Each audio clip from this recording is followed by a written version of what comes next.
dengan mereka latihan di lapangan. Nah, si Tio ini sedang belajar menjadi gubernur ya, jadi skis.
Mengenalkan sport education model di kelas, ya. Nah, lalu kenapa kita akan membuat event kompetisi di sekolah?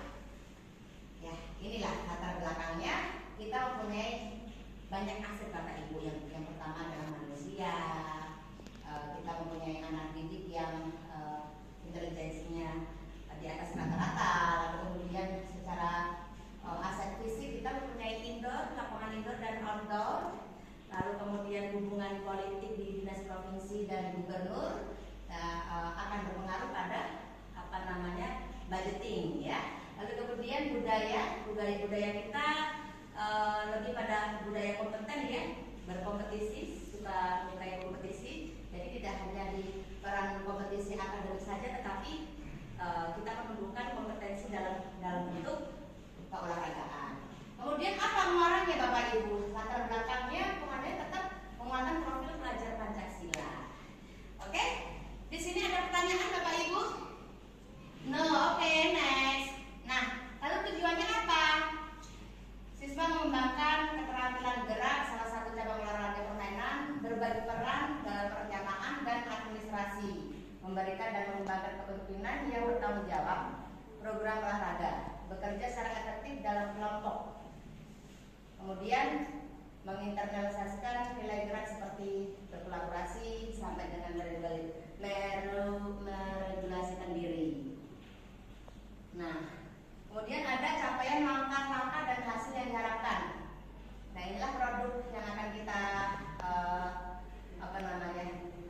perencanakan adalah event turnamen olahraga. Kemudian laporan berupa foto dan video yang dapat kita publikasikan. Lalu kalau kita sudah ada bahan publikasi, kita akan dapat nama di dalam hal bentuk promosi sekolah. Nah, ini alur perencanaan program guys.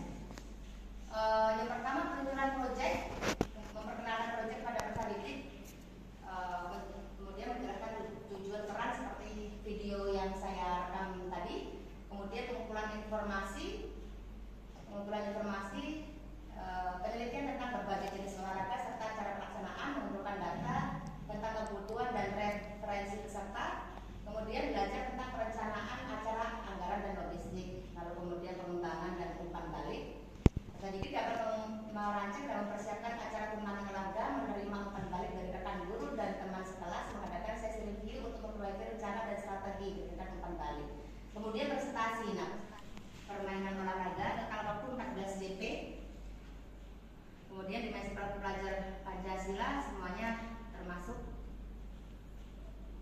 Kemudian tujuan pembelajarannya tetap kembali ke terwujudnya karakteristik yang termuat dalam profil pelajar Pancasila, pembagian peran dan lain sebagainya. Terus kemudian,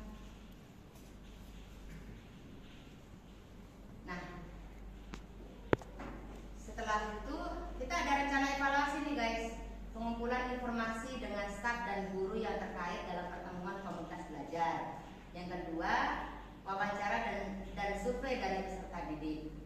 Ini rencana evaluasinya.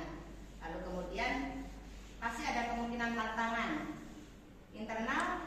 Yang tantangan internal adalah hambatan sekaligus tantangan yang berasal dari lingkungan sekolah. Ketidaksiapan dari beberapa panitia, dari guru maupun staf dikarenakan waktu tidak cukup serta masih mempunyai pekerjaan lain sebagai guru dan staf.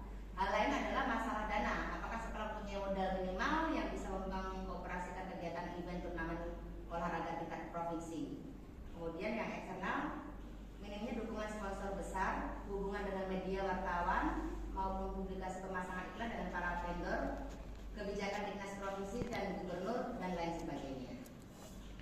Nah, berikut inilah sosialisasi saya sebagai guru olahraga dan partner saya, Bu Agis, untuk berencana menyusun acara turnamen salah satu permainan olahraga di tingkat provinsi. Gitu. Ada masukan dari sini Bapak Ibu? Jadi sebelum kita lanjut ya. Terima kasih Bu Agis. Saya ingin bertanya, kenapa memilih basket Ibu Agis untuk terlibat di turnamen? Nah, untuk basket ini sebenarnya contoh saja, ya. Jadi saya masukkan di alur pengumpulan informasi. Nah, anak-anak tidak tentu basket, Pak. Makanya ada penelitian tentang berbagai jenis olahraga.